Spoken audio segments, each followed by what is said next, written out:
লাগবো আজকে, কারেন্ট আজকে লাগবে।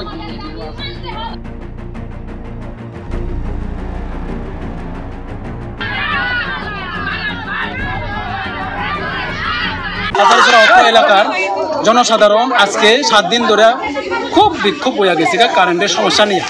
তো দপ্তরে যাওয়ার পরে বিভিন্নভাবে তারা কথাবার্তা বলে আজকে পর্যন্ত আমাদেরকে কারেন্ট দেওয়া হয়নি। এখনো পর্যন্ত প্রশাসন থেকে কোনো আমাদেরকে আশ্বাস দেওয়া হয়নি, যার জন্য আজকে আমরা এই পথ অবরোধ বিক্ষোভ চলতেছে।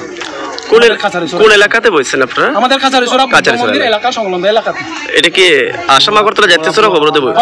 আসাম আগরতলা জাতীয় সড়ক NH 8, এটা হচ্ছে রোডের নাম। কয়টা থেকে বইছেন? আমরা 10:59 বইছি।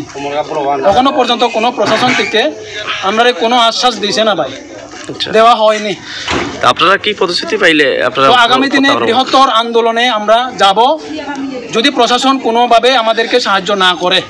আগামী দিনে প্রচুর পরিমাণে আমরা আরও লোক জমাবো, এই রাস্তাতে আবার বৃহত্তর আন্দোলনে আমরা নামবো। এই বিষয়ে আমরা দাবি।